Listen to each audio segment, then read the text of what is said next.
Welcome to Luma Sleep, where stories slow the world down and help you find rest. I'm Luma, your guide tonight. Thanks for being here. Tonight, we drift toward gentleness. The hours that pressed, the voices that clung, the unfinished corners of the day, we place them down quietly without need to gather them again. They may remain scattered, forgotten, at rest. Breath slows, shoulders ease, the hands release their holding. No striving now, no proving, no weight to carry forward. Only the body learning again the language of calm, not by discipline, not by demand, but by release. Like a tide returning to its hush, like dust settling where it belongs, like light folding itself into dusk. The room softens, walls grow gentler, sounds fall further away. Each exhale is an untying, each inhale a quieter return. The mind does not need to arrange, the heart does not need to decide. This night holds space for stillness, for tender unmaking, for sleep to find its way. Step by step, breath by breath, you enter, and the path welcomes you deeper. A hush lingers where grandeur once lived. Columns rise, but carry no weight of eyes. Doorways stand, but no procession comes through. It is the kind of quiet that belongs to spaces after purpose has gone. Not empty, but vast. Not broken, but surrendered. Like pages left blank inside a forgotten book, like garments folded without a body to hold them. This stillness does not rush the heart, it slows it, guides it, asks it to breathe differently. In silence, the air itself becomes a teacher. It shows how little is needed for presence. Just a pause, just a rhythm, just the openness of waiting stone. There is beauty here, though not the beauty of display, a subtler beauty, the kind that grows when nothing interferes. Perhaps that is the idea worth holding tonight. That stillness is not a lack, but a field wide enough to rest within, and in such stillness, a story may begin to stir. The hall receives her, not with grandeur, but with a muted breath. Stone pillars stand in quiet procession, their shadows longer than memory, their silence older than song. She moves without hurry, her steps dissolve before they reach the far wall, as if the space itself absorbs her presence. In her hand rests a folded cloth, soft from years of use. She lifts it, presses it gently against a ledge, and draws away a thin veil of dust. The dust does not mind. It drifts back, settling again, as though nothing truly wishes to change here. Her gesture repeats, not as duty, not as burden, but as a quiet rhythm meant only for herself. Light leans through a high arch, touching her sleeve, then fading again. She pauses, lets the silence deepen, lets the air grow still around her hands. No one calls, no voice lingers, yet her presence alone makes the corridor less hollow, as if emptiness had been waiting for her softness to arrive. A turn in the corridor leads her outward toward the quiet breath of open stone. The balcony waits, its railing softened by time, its edges carrying the hush of forgotten evenings. She steps close, her palm rests lightly against the cool surface. Cracks meet her skin, thin as whispers, delicate as threads in old fabric. Beyond the arch, the garden stretches, vines heavy with age, paths hidden beneath leaves. No caretaker comes, no voices linger, only a patient stillness woven into earth and air. Her gaze drifts across the overgrowth, not searching, not asking, simply receiving what silence offers. The breeze touches once, then fades. Her sleeve sways like a small flag marking presence in an abandoned realm. For a moment she lets her eyes close. The night folds around her shoulders, soft as cloth laid across tired bones. The balcony does not answer her, yet in the depth of its quiet, it seems to remember what it means to hold a figure again. At the far end of the hall, stone curves downward, a staircase, broad once, now softened by dust and shadow. She pauses at its crest. Her hand finds the rail, fingers grazing its cool length. Carved patterns still remain, faded, half lost, like songs no one sings anymore. One step, then another. Her weight hardly stirs the silence. Each descent feels less like movement and more like drifting into memory. A feather rests on the third step. She notices, bends slightly, lets her cloth sweep it away, not to erase it, but to acknowledge it, a small gesture of care offered to forgotten corners. The air grows cooler as she descends, stone walls narrow, guiding her into a space that seems to breathe with its own slowness. Her eyes lower, but not with weariness, rather with a softness, as though even gravity here asks to be treated gently. By the final step, her breath has matched the quiet. Nothing waits below, yet her presence alone gives the staircase purpose again. She lingers in the lower hall. The air feels heavier here, folded with echoes that no longer belong to voices. Her hand drifts along the wall, finding patterns etched in relief, some broken, some intact, all softened by time.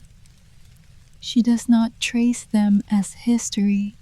She touches them the way one touches fabric, to feel texture, to understand weight. A faint sound rises, not music, not call, only the hum of emptiness, shaped into stone. She listens, head tilted, breath slowed. The silence holds her like a patient arm. Her cloth remains at her side, unused now, not forgotten, only resting, as though even it has learned the rhythm of pause. The hall grows stiller with each heartbeat. Even her shadow seems reluctant to move. Yet in this stillness, a quiet warmth appears, not joy, not sorrow, but the simple comfort of being present where nothing is required. And in that presence, the empire feels less empty, as if its stones had been waiting for someone to notice their silence. She kneels near the floor, where dust lies thick like a pale carpet woven by neglect. Her fingers hover first, then settle lightly, drawing a line through the still powder. It breaks apart without resistance, as though welcoming her gentle interruption. The cloth follows, folded twice, then guided in small circles, not hurried, not insistent, each motion closer to breathing than to work. Dust rises briefly, swirling into faint shapes. She pauses to watch, as though the air itself were trying to remember form. When it settles again, nothing looks changed, yet the act feels whole. A moment offered, a silence answered. Her gaze lowers, meeting the small traces her hand has left, marks without permanence, yet holding weight in the stillness around her. For a while she stays there, kneeling, her presence quiet enough to make even the dust seem alive, as if it leaned closer to listen to her breath. A shaft of light slips through a crack above.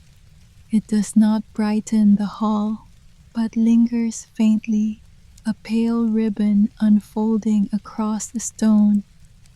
She steps into it, not seeking, only allowing her body to rest where the glow falls. The light touches her face, her hands, the fold of her cloth.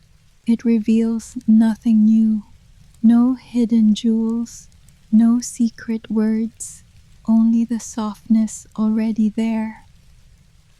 For a moment she stands still, as if offering herself to the quiet attention of this single beam. Her breath slows, her shoulders ease. In the half shadow, she seems less figure and more outline, like a memory sketched upon fading walls. The glow shifts with passing air. It thins, fades, nearly disappears. She does not chase it. She lets it go, just as easily as she had received it. The hall remains unchanged, yet something in her stillness carries the imprint, a gentle reminder that even hollow light can hold presence, if only for a breath. Along the far wall, a door waits, its frame worn thin by years without touch. She approaches quietly, not with urgency, but as one drifts toward a half-remembered dream. Her hand hesitates first, then rests against the wood. The surface feels rough, grain lifted, edges splintered, like an old fabric coming undone. She does not push. She only leans closer, listening to what silence might gather behind it. No sound answers, no hidden breath, no movement of air, only the soft echo of her own presence folding into the stillness. Her fingers trail downward, finding the handle, cold metal, dull beneath her touch. She lingers, then lets it go, not refusal, but permission for the door to remain closed. She steps back, her gaze rests on its surface a moment longer. It holds nothing for her, yet its emptiness feels like a mirror, showing how even absence can be an offering. And so she turns, carrying that quiet reflection with her into the hall. Near the curve of the chamber stands a single chair, its wood darkened, its cushion thin, its posture upright as though waiting. She approaches softly, eyes lowered, hands resting still at her sides. The chair does not speak of who once sat there. It only holds the shape of absence, the quiet outline of forgotten presence. She does not sit. Instead, her fingertips brush the edge of its arm. The surface creaks faintly, as though remembering the weight it used to bear. Her breath lingers in the air, slow, even, almost folded into the silence itself. For a moment she circles it, cloth trailing loosely from her hand. She does not clean, she only observes, as if honoring what remains by leaving it untouched. The emptiness in the seat feels tender, not harsh, a reminder that loss can also be gentle when time softens its edges. She stands still a while longer, then turns, carrying with her the soft echo of a figure unseen. On the far wall, a tapestry hangs, its colors faded, threads loosening like strands of unkept hair. She steps toward it slowly. Her cloth remains folded, held gently, yet unused. The fabric sways faintly, not from wind, but from the weight of its own unraveling.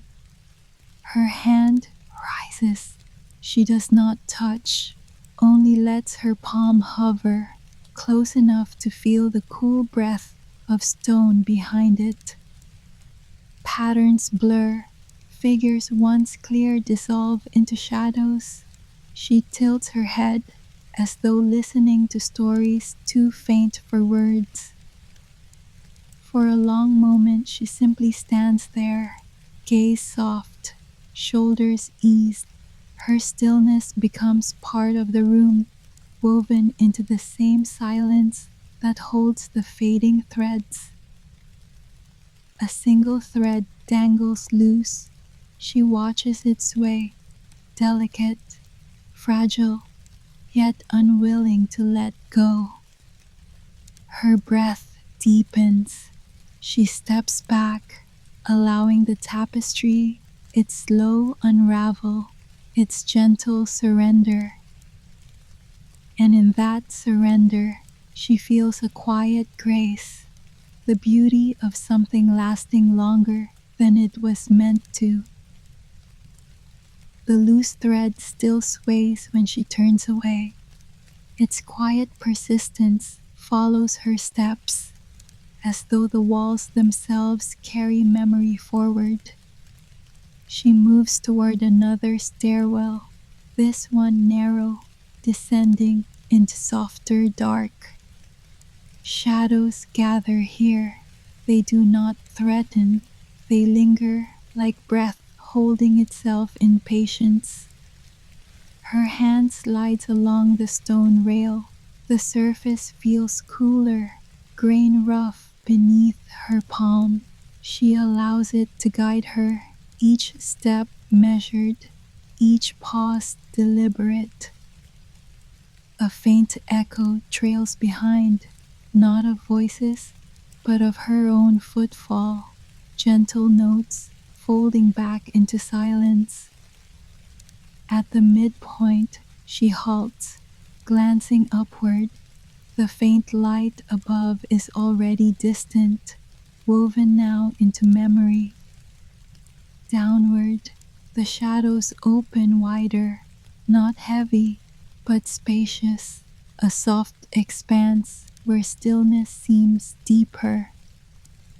She continues slowly, not to arrive, but to remain moving, as though the act of descent were itself a kind of listening. The stairwell accepts her rhythm, and in its hollow quiet, she feels the empire's silence settle closer around her, almost tender. At the foot of the stair, a wide chamber waits. Its walls are tall, yet bare of ornament, as though the empire's stories had been carefully erased. The air is different here, cooler, stiller, carrying no echo. Every sound she makes arrives and disappears before it can return. She takes a few steps inward, and the hush grows deeper, not empty, but full of listening.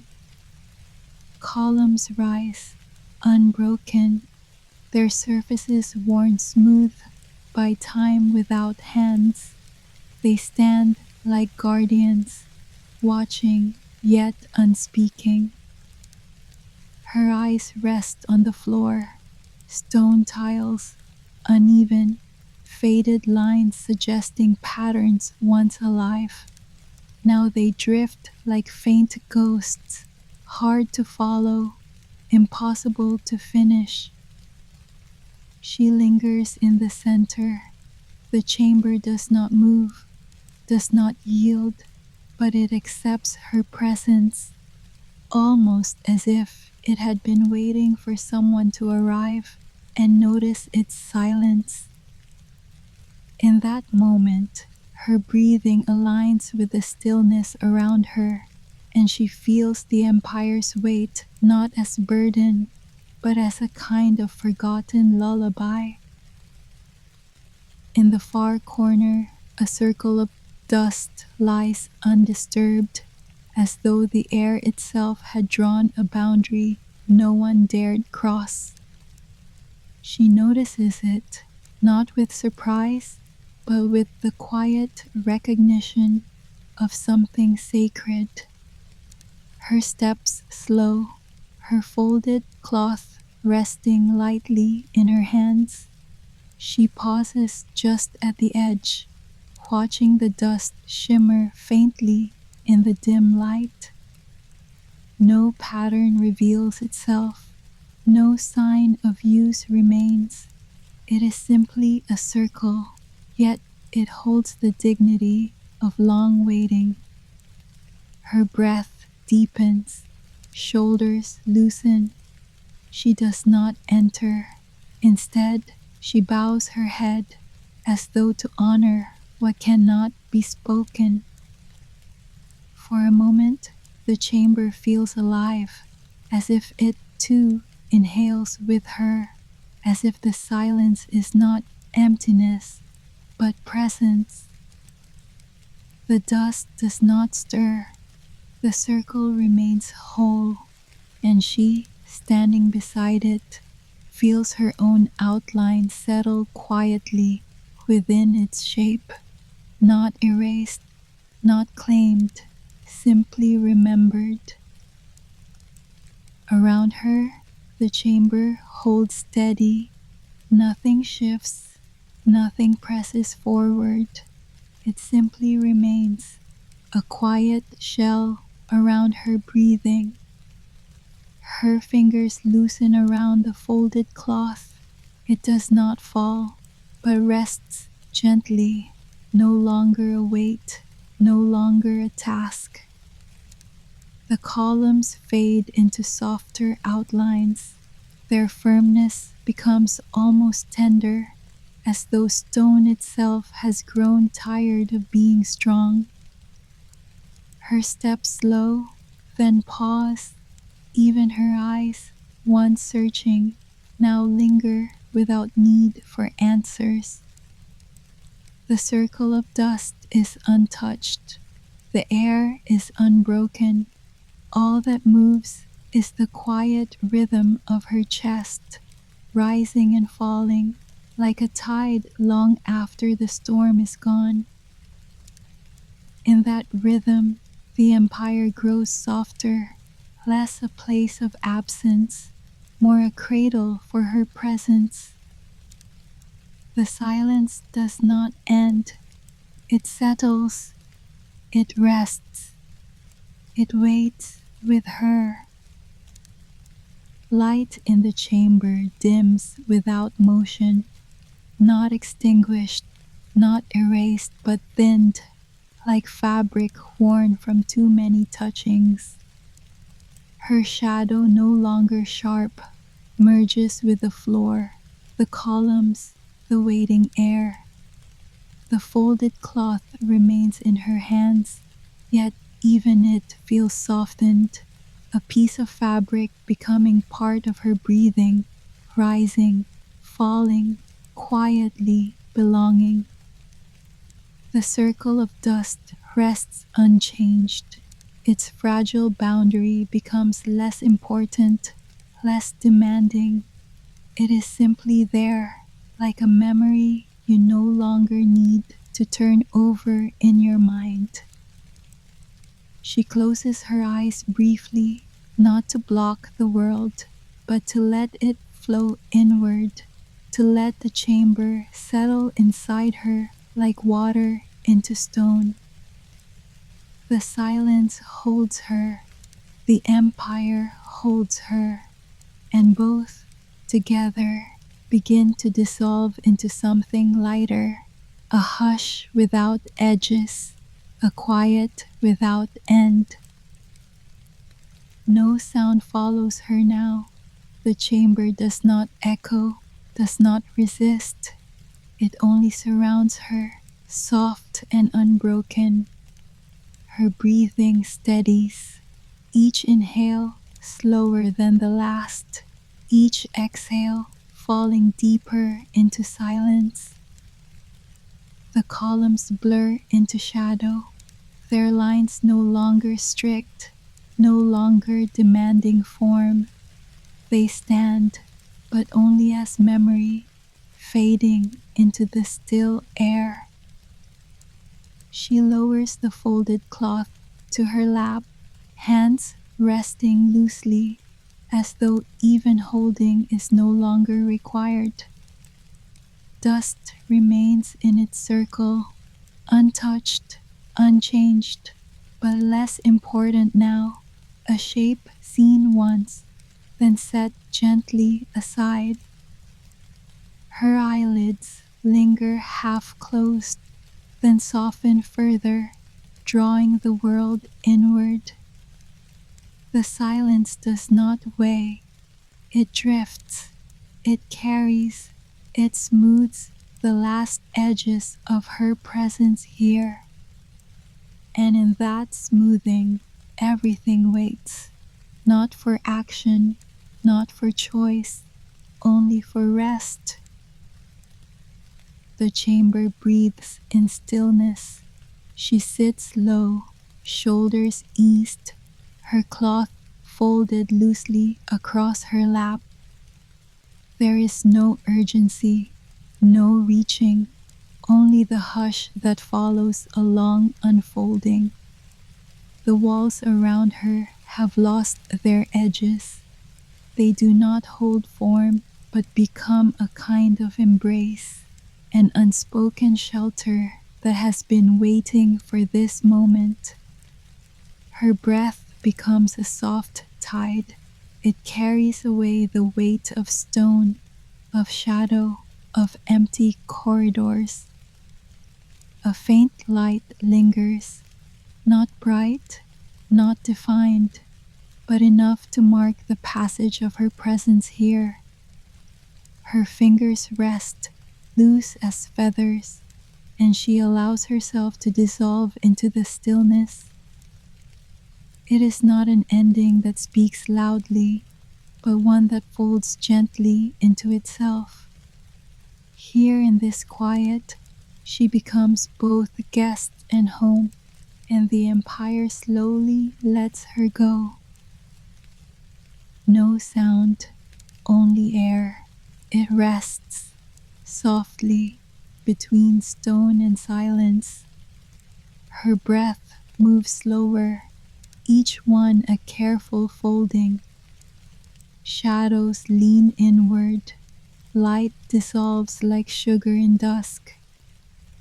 The cloth lies still in her lap, its weight already gone. The walls breathe, they sigh, they wait. She does not rise, she does not speak. She simply becomes the quiet she has carried through the halls. A hush gathers, small as a sigh, small as sleep.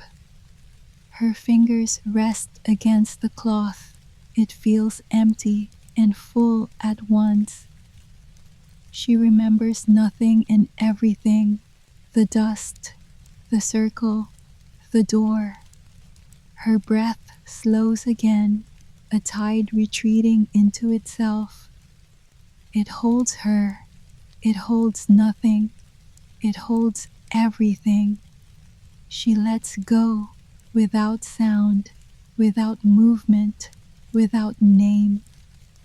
And so it ends, like a breath left behind in the turning of night. The air holds no shape, only a slow, deep hush that gathers itself around her shoulders. She does not move. She does not speak. Her breath becomes the measure of the silence. The chamber is quiet. It does not expect. It does not remember. It only receives her stillness. Her hands rest at last upon the cloth. It folds itself without effort. Light slips further away. Shadows stretch longer. The walls breathe in a tone too soft for sound. She leans slightly forward, closing her eyes, as if sinking into the quiet she has learned to carry. No shape remains to be found, only a gentle folding of breath into breath, of presence into absence. And then, without farewell, without wait, she becomes the silence itself.